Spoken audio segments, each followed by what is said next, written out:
Welcome to the Emerging Civil War podcast. I'm Chris Mikowski, and it is my great delight to welcome my dear friend Sarah Kay Bierle today. Sarah, how are you today? I'm doing good, Chris. Thanks so much for inviting me to join you. Are you feeling inspired by glorious courage today? I am. And just because we got to throw the word out there too, I'm also being inspired by gallantry. Oh, wonderful, wonderful. So obviously then we must be talking about John Pelham today, right? Yes, John Pelham of Alabama, who comes to fame in the Army of Northern Virginia during the American Civil War. Now, you have just published a new biography as part of the Emerging Civil War series called Glorious Courage, John Pelham and the Civil War. And this has been a project you've been working on for years and years, and it's changed and morphed over time. And it's been really kind of neat to see the progress of this book. So, congratulations on having it out now.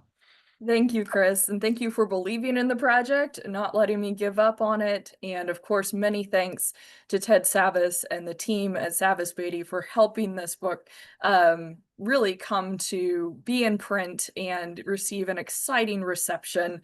And also thank you to the many readers and colleagues who have encouraged or anticipated this book for a long time. It's really just that exciting moment of book release month. And I think what's kind of neat because it's been kind of a buzzy book, honestly. And when you first pitched the idea, like, do you think people would read a Pelham book? And there was some legitimate uncertainty about would anybody read it? Is there a need for it? Tell me about that uncertainty. Now that we're kind of at the other end and we're like, oh yeah, of course people want to see this book. Tell me about that. Right.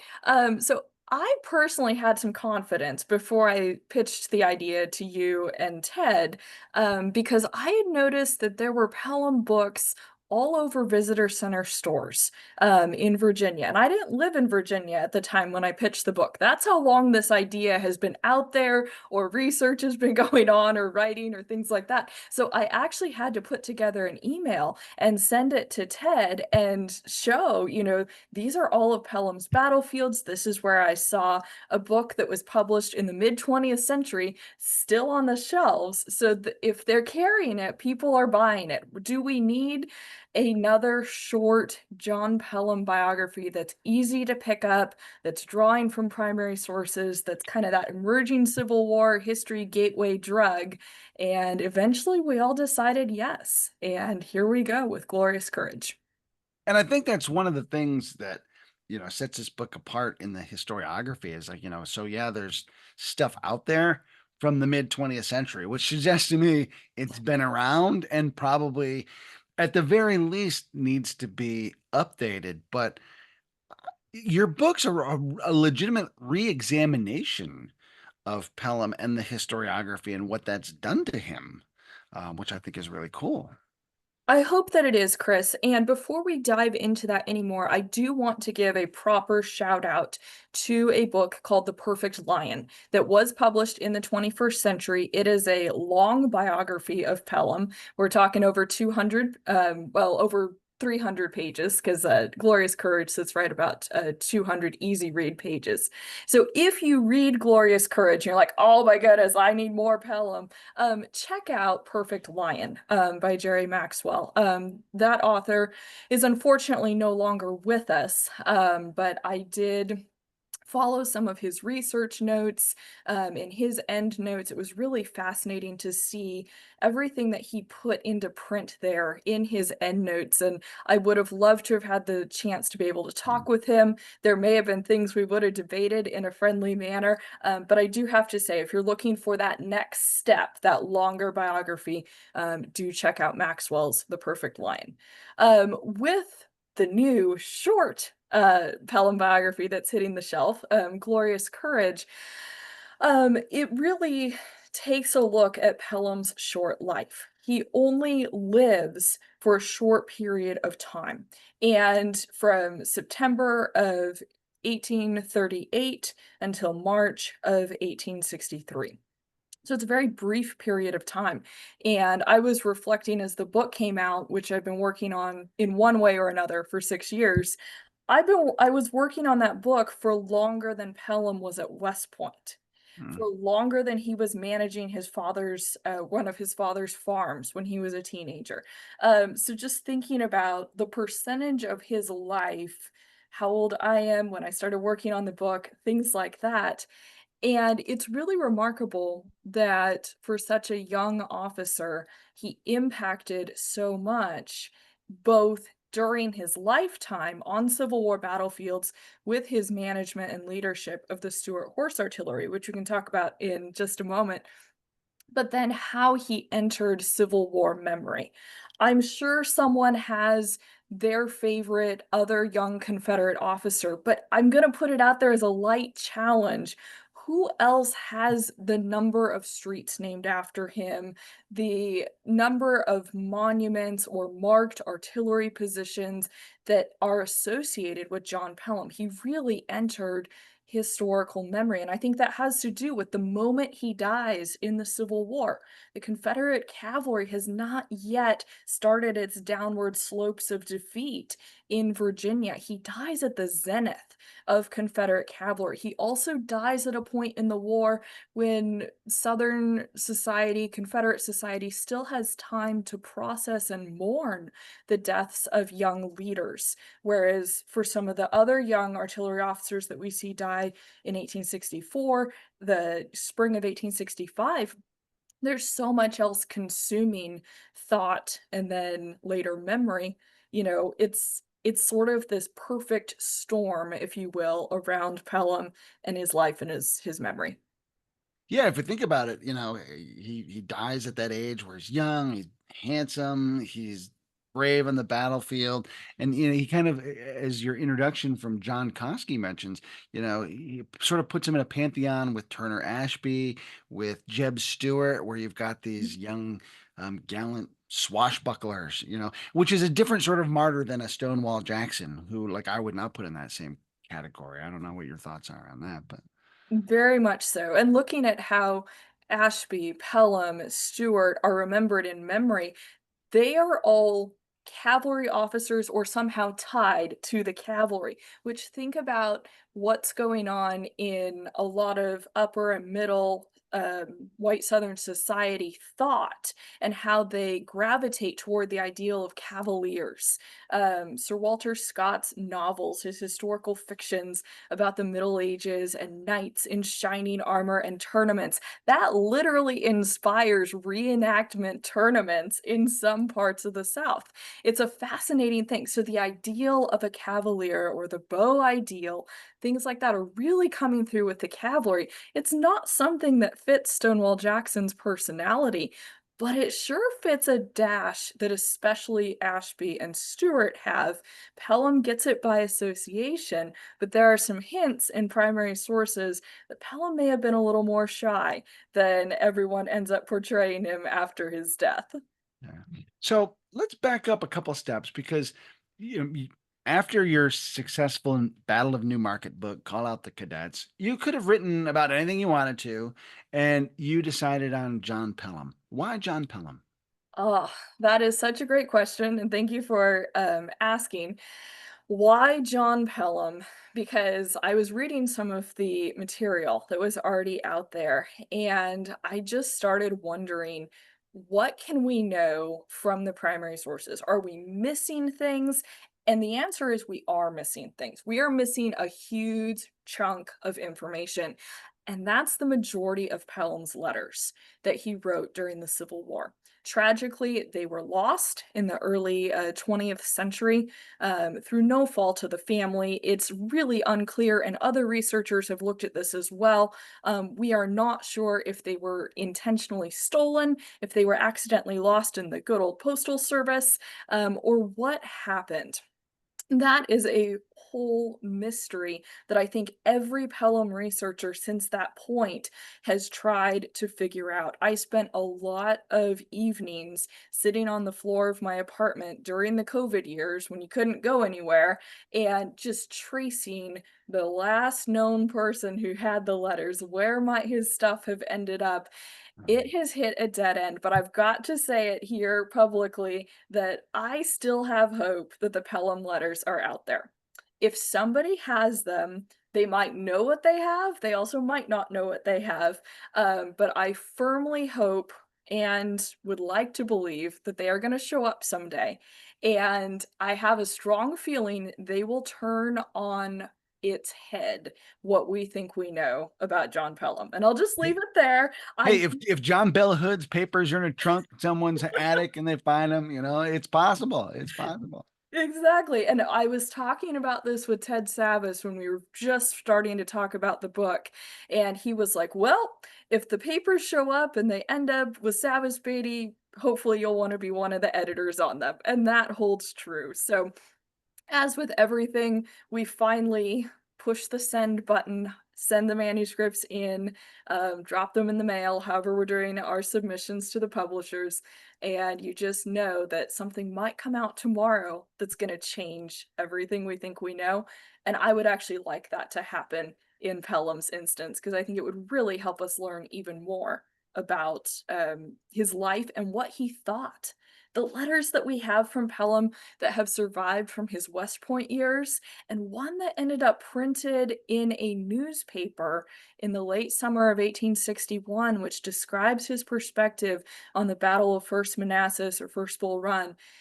It is a stunning letter in how it's written and its content and his depth of thought and how he expresses some emotions. And hope that those letters will surface someday. Yeah. Now, as I read the book, and that was a question that came up for me because on some level it requires a degree of forethought to like I'm going to be important enough that I'm going to save my letters, right? And certainly once the war starts, a lot of people are doing that because they're trying to preserve that stuff. But like at what point is there a reason for Pelham or Pelham's family to just like start saving stuff? Like why would there be Pelham papers particularly from early on? Right, and that's a really good question, and one that we may not have an entirely clear answer to. But thinking about Pelham and his family, so he comes from a family of a lot of brothers, and he has one young sister. His parents are still living, and he outlives all of them. So I think a few things factor into the initial saving of his letters. First, he had been at West Point for 5 years. So their connection with him as a son, as a brother, is very much letter based Mhm. already. And I think that would then carry over into the Civil War itself. Pelham also is rising in fame, and during his lifetime, by the end of 1861, he has been appointed the commander of the Stuart Horse Artillery. So he's stepping up into a big leadership role, and I think it is not a stretch to say that his family would have been really proud of that. These are probably the letters that they're showing to everybody around, look what John wrote this week, sort of thing. So, and again, it's that holding on to that piece of him. It's something that he wrote. It's a piece of paper where he expressed what he's doing or his thoughts or his emotions or things that are influencing him. And I think about how little his family saw him after his adolescence. So he goes to West Point in 1856 and he doesn't see his family again in Alabama until his summer leave. When the way they would do leaves at West Point at that time is you were there for a couple of years and then you would get a summer to literally go travel and see your family, and then you'd spend your rest of your time at West Point. We know he got his summer leave, I believe it was 1858. He might have got permission to go home one more time. There had been severe illness in his family. It's kind of one of those question mark things. So he may have made one other trip to Alabama. But as far as we know, that's him seeing his immediate family back home. Now, when the Civil War begins, spring of 1861, Pelham's going to leave West Point before he graduates. He's Just like weeks before he graduates. Yes, and he holds out for a long time, and I really tried to spend a lot of well, I did spend a lot of time writing the West Point and the secession chapters in the book because I wanted to get as much of his letters that we could quote from crammed in those short chapters, because remember, it's a short book. But I also wanted to make sure that we were looking at it in context and with nuance, the whole decision that he's making. Pelham makes the decision we would expect him to make, but he does not fall blindly into the Confederacy either. So, He goes through some interesting, I don't wanna say contortions, because that suggests bending himself out of shape, but mhm. he really has to justify his decision to leave West Point and when to accept the commission, and, like, because as you point out in the book, it's a matter of honor for him in a really Yes. principled sort of way, and I think you do a really great job of walking readers through that, so it's not just a rash young, "I'm going off to the Confederacy, he really has to work his way through that process. He does, and, as you pointed out, it's that, "How do I do this with honor?" And it becomes timing of, signing the resignation, having not accepted any other commissions, a note that he handwrites on his resignation form. It to me, that is fascinating, and to bring it back to thinking about his family and why they save their letters, so when he leaves West Point, he leaves at night. He's sneaking off. He could be, apprehended, he could be held. He has this long journey that takes him back to Alabama. He's there with his family for a couple of weeks, and then he's accepted a commission, offered by the state of Alabama, which is then going to send him, right back north to Virginia. He'll end up at Harper's Ferry, helping to organize an artillery battery there. That's the last time his family in Alabama sees him. There's nothing that indicates any visits from them coming to Virginia or anything like that. So you think about these last, let's see, it'd be about 7 years of his life. His family has their contact, their affection that is shared as a family. It's very much letter based. So I think that would really factor into wanting to save and hold on to those documents. Yeah, and I certainly understood that, like, once he starts getting more prominent, but maybe this suggests that your parents have a shoebox full of young Sarah Byerly letters that, 'cause you're in, Virginia, they're in California, they've been writing letters, right? And I hope to heaven my mom doesn't have a shoebox of young Chris Mikowski letters someplace, but it is kinda interesting to see because of that letter-based society and that distance, and it's interesting to just kind of see how that documentation creates. So how do you work around the fact that most of his papers are missing? Well, we start off by looking at whatever papers we still have. And the John Pelham Historical Association has some documents, has a lot of copies of others. I believe his West Point letters. I had looked at the copies that the association had. The Alabama State Archives has the originals, I believe. So looking at what's there, and one of the challenges for me in looking at what he wrote, the ideas that we see coming through in his West Point formative years. There's things that stand out. Like he writes about honor, he writes about courage, and we see these character qualities really shaping his life and his thinking. But what I wanted to be careful with is while we can see bedrock, if you will, of his thought or his thought process, and perhaps would be a way to term it, and his character, I wanted to leave room that we don't know how the war transforms Pelham because we don't have the letters that tell us, other than his first Manassas letter. And again, we can't use that to then, this is how he felt after Antietam, months later. But he go from his Manassas letter, we know that he goes from thinking that war was glorious, and he says that, to realizing it is not. And he writes about, like many Civil War soldiers and officers do, that first time they saw carnage up close and everything that it meant and how he reacted to it. And I think that served as a reminder to me that Pelham is so human. And we see this in so many different ways of his life. But he's reacting to the things that are happening, things that he is doing, things that he is experiencing. And I wonder how his experiences as they continue through the Civil War continue to shape him, and raising a question, this is speculative, But it is taking the facts of what he did as an artillery commander. He is going to be looking through field glasses, seeing the effects of the shots coming from his cannons. So he is watching things, people, horses being blown apart. If he is doing his job properly, there is immense destruction. How is that changing him? Is it making him uncomfortable when he's in social settings and his comrades are bragging and boasting about his exploits in these grand battlefield moments, which he has seen through field glasses in a tragically up close way? And we cannot draw any firm conclusions there. And I do not want to put any words or motives or speculation on Pelham. That has been done a lot, and it was really my goal to try to avoid that. But I think raising question and just remembering that people are people. People respond in very human ways. And, let's keep that in mind when we're looking at particularly men who have hero images from battlefields built up around them. Yeah, and I think it's really important, the way you kind of keep the book grounded in that humanity aspect is, Pelham is one of those public figures of the war. And certainly he's become an icon after the war, but like, gosh, he's one of those same guys, like tens, hundreds of thousands of other guys are like, this is a great big romantic adventure. Off we go.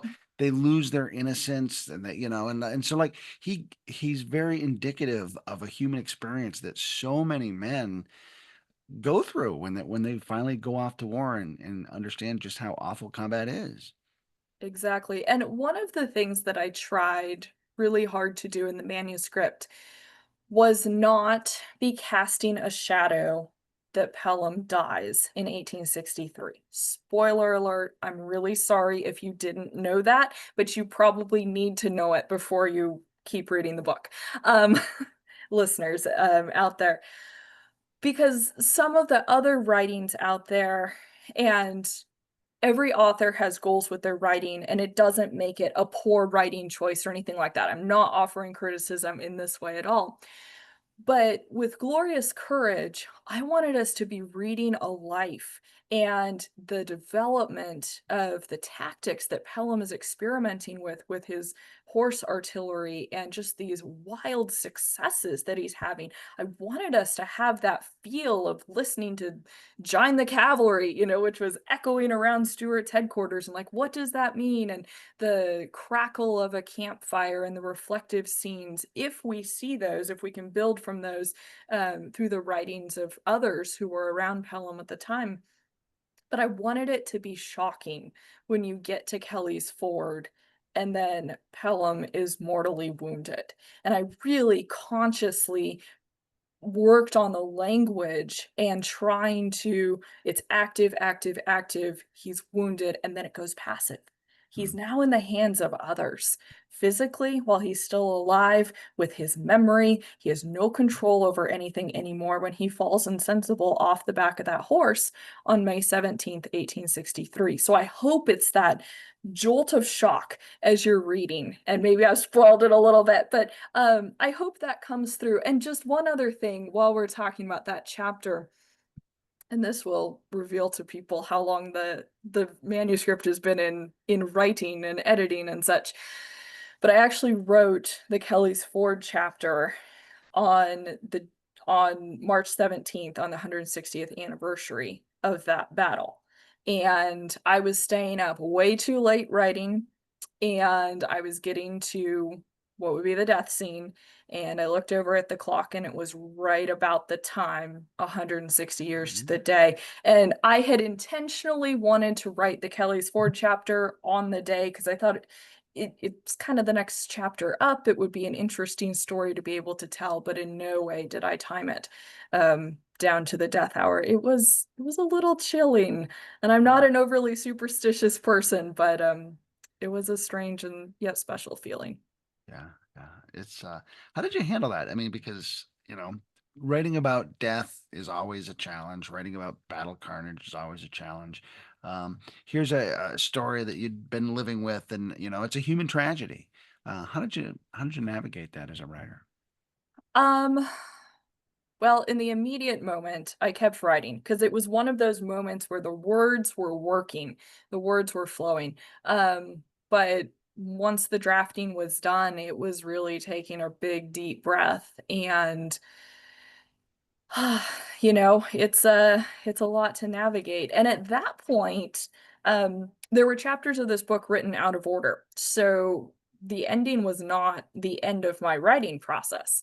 So then it was odd to have to then go back and write about, say, the Loudoun Valley campaign, which I mark as one of the high points. That is the example of Pelham's use of horse artillery tactics, mobile artillery tactics. Um, so it was challenging. I honestly don't remember if I cried or how much I cried, and I'm not going to make up a story around that. Maybe I journaled about it. I could go back and look. Um, but what is strange to me is when I meet young people who are Pelham's age and to think of his life cut short so soon. And that's where the tragedy hits me so hard, is there were so many things that he, from our perspective, should have got to do in life. Wow. And it doesn't happen because of an artillery fragment that strikes him. And that's the tragedy, and I think there is something about the tragedy of Pelham's story that has drawn people from 1863 until this time. He is an image, the picture from the 1850s that's on the cover of the book that people recognize as John Pelham. Um, he's a very young soldier. He's still in a West Point uniform, but we see him in a uniform, and he's kind of that image of a young Civil War soldier who's not going to survive the war. And I think that does a lot of things to people individually as they think about the Civil War and all the emotions tied to it. And he will always be that young cadet because he doesn't get the chance to age, right? So people do a lot with Pelham as a result of that transformation from wartime hero into this post-war icon, martyr, young heartthrob. He turns into a lot of different things. Yes.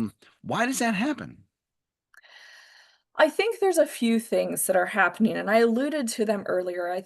Or some of them earlier. I think part of it is when he dies. It's March 1863. The Confederacy is now a couple years into this conflict, but not so deep in that every day is a struggle for survival, at least in Richmond, capital of the Confederacy. Pelham dies not terribly far from Richmond. It's a train's journey there. Pardon me, he has a very public funeral. You can almost think of Pelham's funeral as a dress rehearsal for Stonewall Jackson's funeral. Now, of course, nobody knows Jackson's going to die, but when we look at the comparisons, and hopefully I'll do a blog post about this for the Emerging Civil War blog, so be watching for that.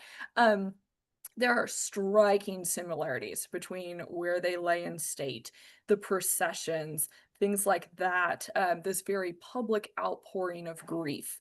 Another thing to keep in mind, December 1862, Battle of Fredericksburg saw Pelham launched to international fame.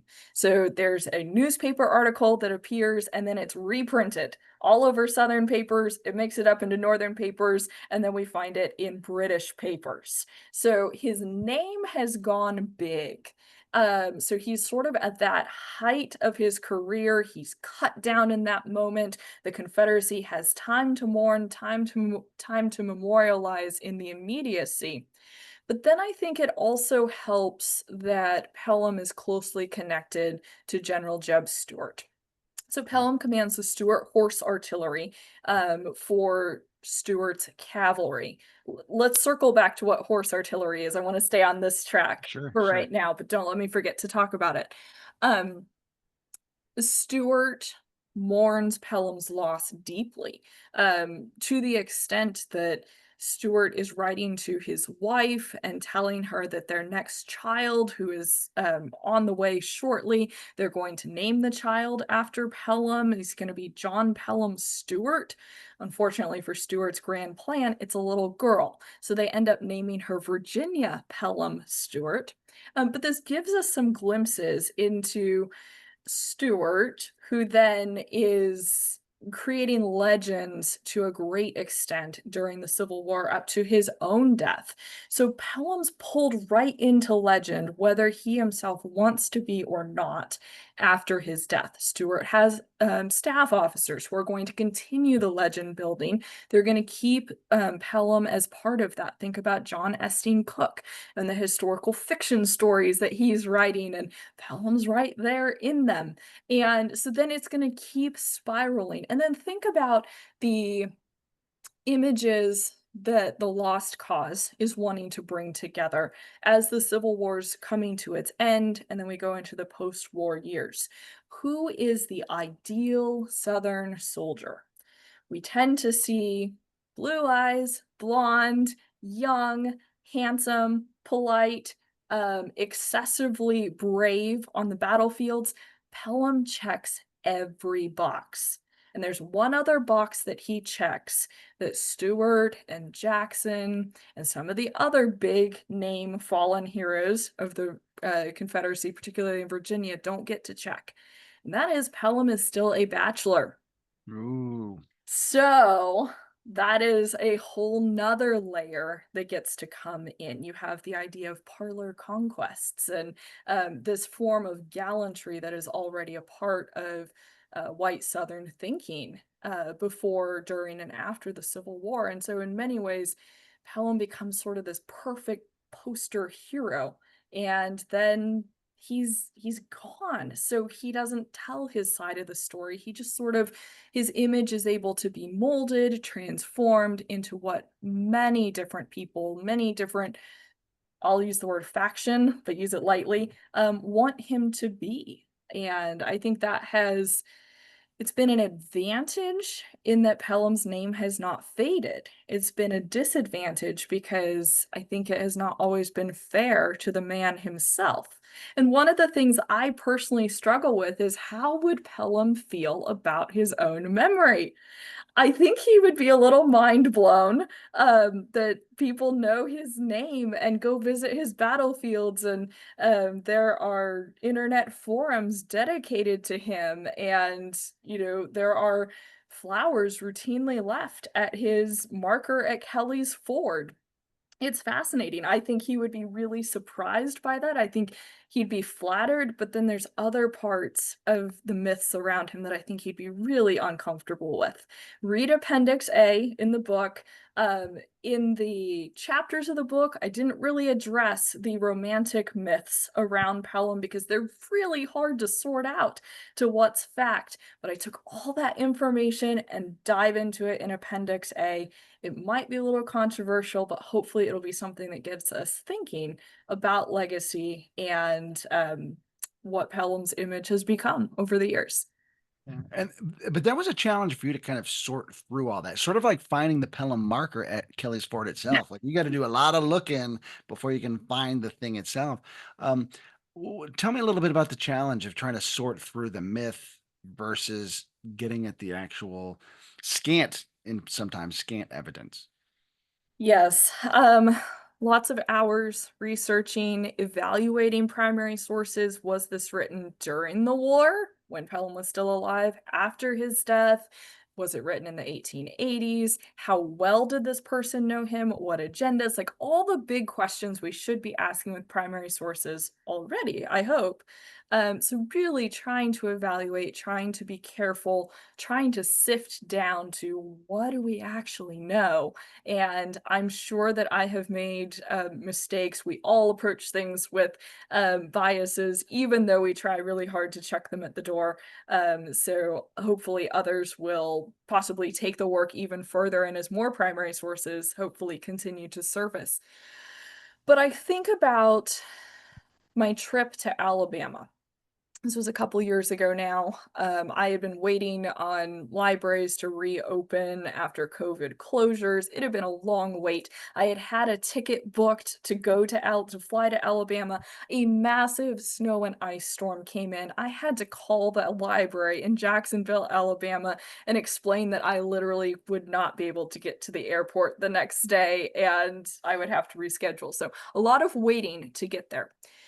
But when I went and to Jacksonville, to a whole bunch of other libraries, in the Northern Alabama area, one of the things that I was struggling with by the end of research days when I got back to my hotel room was the memory around Pelham and seeing things from the mid-20th century that were heavily racist, that were deeply lost cause racism at its worst, and all the feelings that came with that. And not all of it was directly tied to Pelham's memory. I do want to make that clear. But when people build historical scrapbooks, there are lots of things that get put in there. And it was really it was very eye-opening. And what I had to process was separating, as had been the challenge from the beginning, separating the memory from the man and realizing that the things I was feeling that were upsetting, I wasn't upset at the man Pelham himself. I was really saddened by the evidences of racism and things that were then in similar areas as copies of Pelham's letters. I do want to point out that the heavy negative feelings were not when I was in the archive with the John Pelham Historical Association.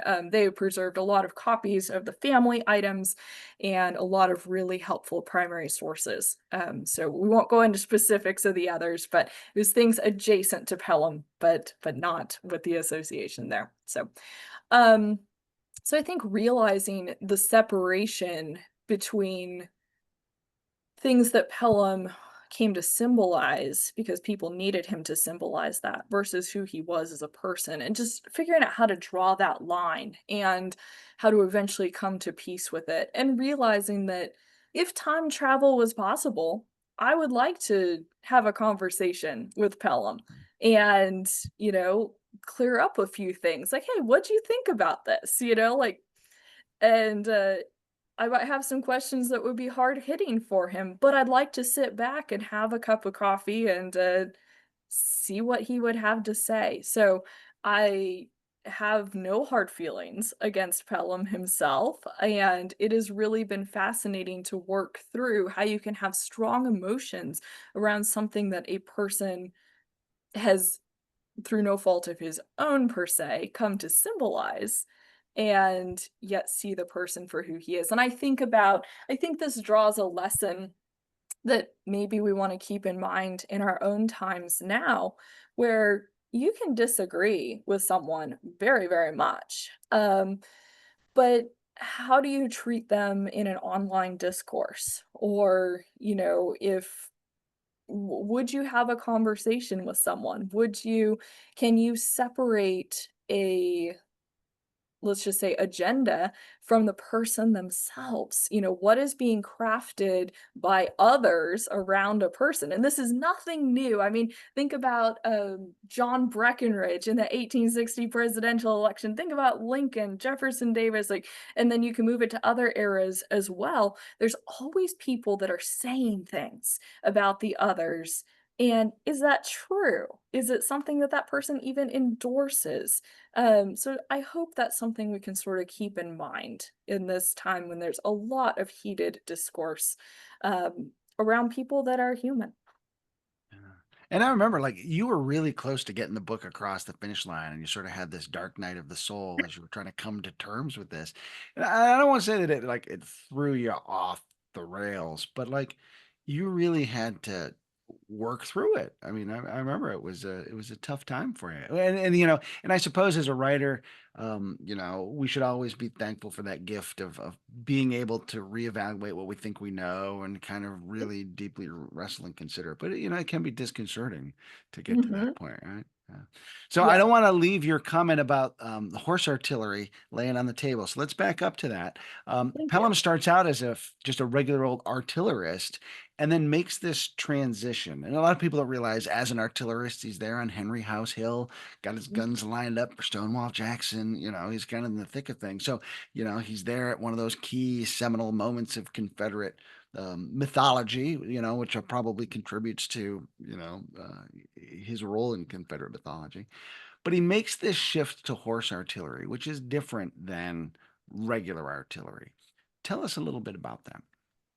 Thank you, Chris. I think one of the challenges that we have to wrap our brains around in the 21st century is that horses and artillery go together in just about any way we're talking about it in the Civil War, unless we're talking about big siege guns or fort guns or guns that might be being transported around by railroad.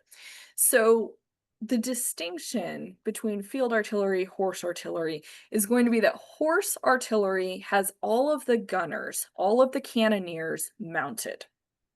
In other artillery, in our field artillery, the cannoneers are often riding on the caissons, which living historians that have done it have told me it's super uncomfortable, or they're walking. Oh, there's nothing wrong with that. Artillery is fascinating in Civil War studies. But what's going on with the horse artillery is by mounting the gunners, the cannoneers, now everybody can move as fast as those horses can move, which means the horse artillery is designed to keep up with cavalry. That's really important. That's why Jeb Stuart wants to organize a horse artillery battery in the fall of 1861. Excuse me, pardon me. He wants artillery firepower to be able to come along with the cavalry as he's starting to wrap his mind around what sort of exploits, scouting, raids, things like that, that he's hoping to be able to carry out in the next year of the Civil War.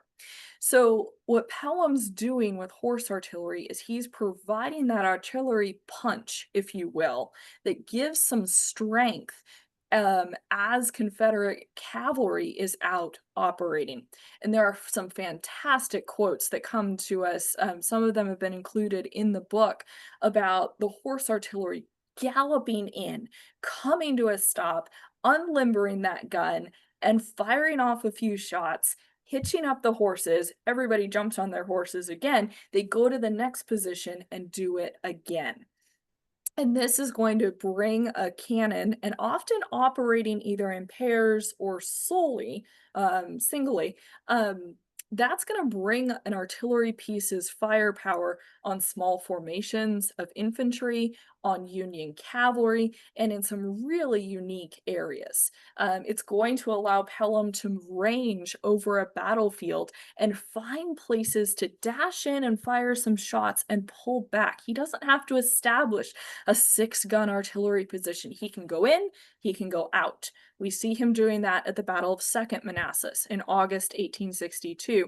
We see the rapid movement in a campaign situation in the Loudoun Valley campaign, where he goes up on a piece of high ground, fires off a couple of shots, then is going to move that cannon again as Union cavalry starts coming in to threaten his position. It's really, really fascinating. Pelham is not the only artillerist who's doing horse artillery. The Union has horse artillery. In fact, one of the war photographs that we have of a horse artillery unit, it's Union. So others are experimenting with it as well, but it's really starting to refine in American military history this concept of mobile firepower. You can look at some of the tactics that are used on Civil War battlefields with the horse artillery, and you can draw lines. Not always straight lines, but you can draw lines over to tank warfare, eventually to helicopter warfare, although now we're up in the air, so it's a little different than what Pelham was doing. No Pegasuses. Sorry, let's not start a new myth with Pelham. But just seeing how that evolves and how he takes a majority of men who have not fired cannons in their lives and brings them together to be artillerists, to ride in this mobile horse artillery setting and to perform at this high level. It really points to the training, the things that happened, and because we lack Pelham's letters, they're pretty quiet as to what he was doing, the leadership, the training, the target practice, the drills that he's putting his unit through. But we see the results of it by the time you get to battlefields like Williamsburg, down on the peninsula, at Gaines's Mill, at Second Manassas, South Mountain, Antietam, places like that. We're really seeing the skill that Pelham has brought both personally and also that he is able to teach to men in his artillery units, many of whom are older than he is. Yeah. And to me, it was interesting to kind of trace his development because he's kind of having to make things up on the fly A in little bit. like, and I guess literally since they're riding around. But yeah, like so there's that aspect, but then you also sort of have to do it with the Jeb Stuart stamp of flair. Like, Yes. Stuart's got his own way of running the cavalry, and so this horse artillery has to fit within that larger scheme of Stuart's vision for the cavalry. And Stuart seems really impressed with Pelham. Like sort of fits into that Stuart culture really, really well. He does, and it is interesting to note that Pelham is not Stuart's first choice for commander of the horse artillery. There are two others ahead of him on the list, but the Confederate government is not signing off on those guys. And Pelham's been there doing the work, helping to bring this unit together. So Pelham's the third choice. He's kind of the default. Maybe that says something about Stuart's initial judgment of his character or his flair or his lack of flair. I'm not entirely sure. I don't want to speculate too much into that. But it is interesting how that unfolds. And I think another thing that is worth pointing out, because Stewart, as you've mentioned, Chris, he has that flair, he has that look, he has the vibe, if you will, that he wants for his cavalry. And sometimes that translates really well into skill and tactics and all of that. And sometimes he's got a few misses out there too. Um, but I think it says something else about Pelham's artillery skill in that he very rapidly catches the military eye of Thomas Jackson, of Stonewall Jackson.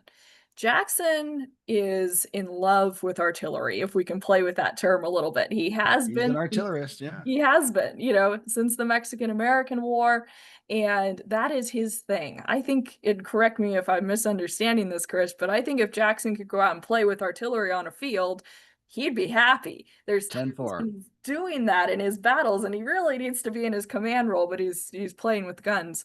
Um, when Jackson sees Pelham's skill on a battlefield at Gaines's Mill, he's impressed. He asks to meet Pelham. That says something. And then Stewart and Jackson are already forging a military partnership there on the peninsula, and Pelham's going to be pulled right into that. By the time we get to Second Manassas, Jackson tells Pelham he can go anywhere on the battlefield that would be advantageous. To get permission, a wild card like that from Jackson is kind of huge. Mm. Jackson's telling everybody where they need to be. And it's showing this growing trust that Jackson places in Pelham. And partly, I think it's coming from his trust in Stewart. If Stewart trusts this guy, okay, fine. But then as he's seeing his skill, Jackson's opening up the funnel, if you will, for more responsibility for Pelham. Think about what unfolds at the Battle of Antietam. Pelham and Stewart are going to oversee a bunch of artillery that's guarding Jackson's left flank. There's actually more batteries that are coming under Pelham's control. They won't be permanently under his command, but they'll be under his command for that battle.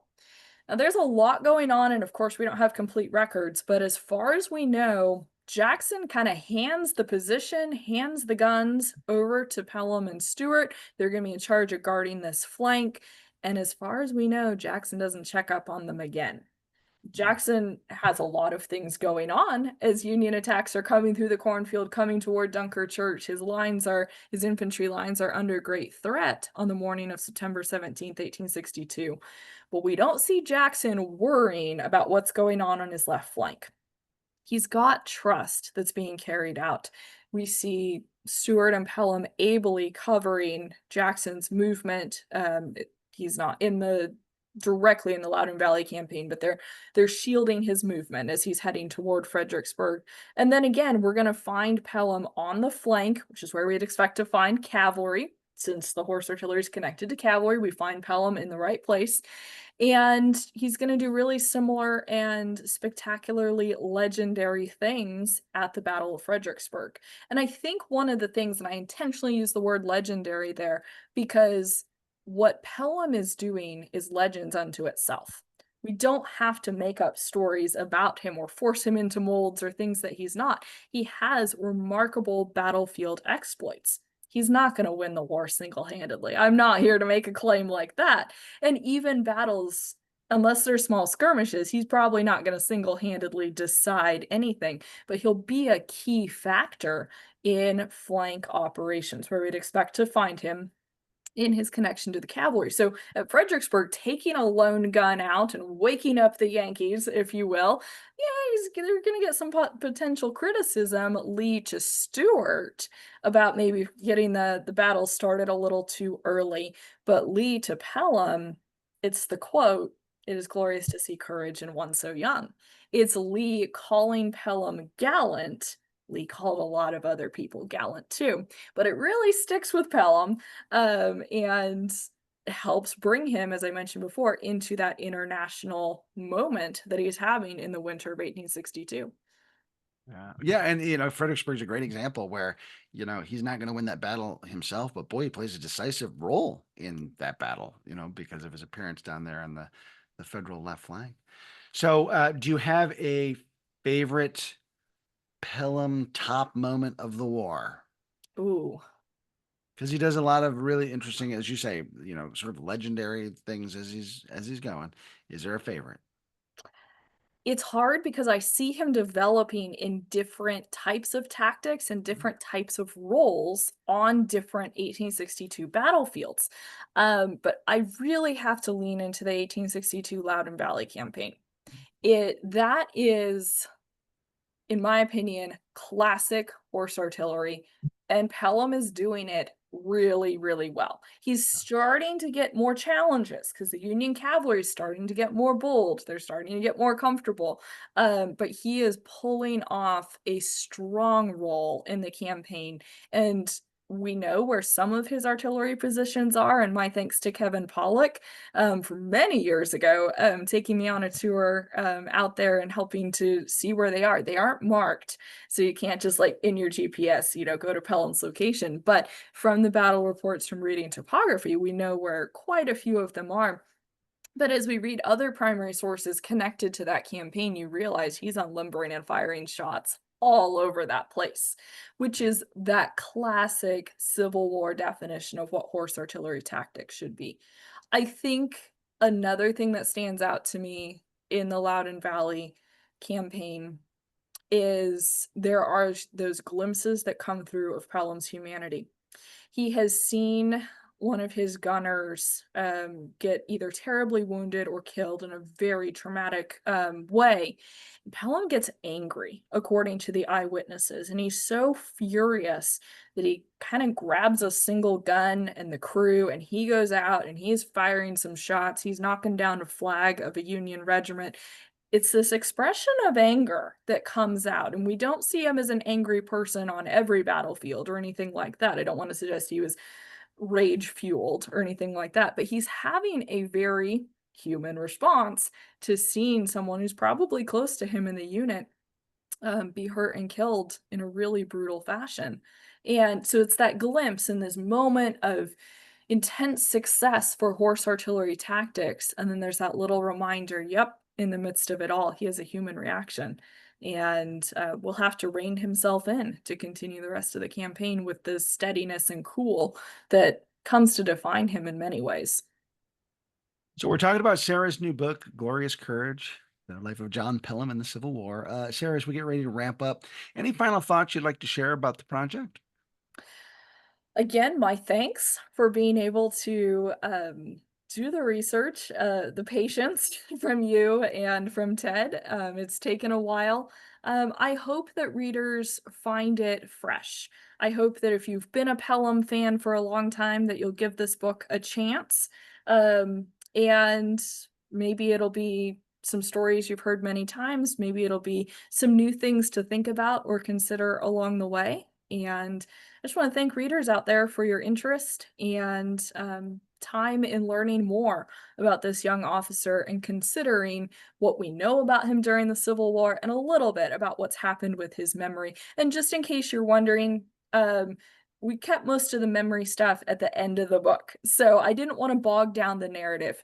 His life is fantastically exciting as it is, and I wanted to address what happens in the memory after his death, so we're not bogging you down with that in every chapter or making you go, "Oh my goodness, how and why did this happen?" or things like that. So, again, intentional in the writing decisions and hopefully something that will make it easier and enjoyable for readers to read through. So, are you allowed to reveal what's next for Sarah Kay Bierle as you're thinking about your next writing project? Or is this top secret? Well, I believe there's probably one other book in the future with the Emerging Civil War series. I'm going to personally choose to keep the subject of that quiet for right now. There were so many enthusiastic people waiting for the Pelham book, and I want people to be excited about what will be next and that I'll be doing for the Emerging Civil War series. I don't know how long it'll take. Hopefully not 6 years. But give me a little time to get primary sources in order, and then maybe we can chat about what's up next specifically. I will give a quick shout out to the University of Tennessee Press. I have a book coming out with them at the end of this summer of 2025. So it is Decisions at Chancellorsville. And Chris, you actually introduced me to the editors for that series. I've had a really good time working with them, Yeah, and it will be exciting to see that book come out in print as well. fantastic. Well, looking forward to more great stuff from you, Sarah. So, Thanks, Chris. I'm Chris Mikowski for the Emerging Civil War podcast on behalf of Sarah Kay Bierle. Thanks for being with us today. We'll see you online and on the battlefield.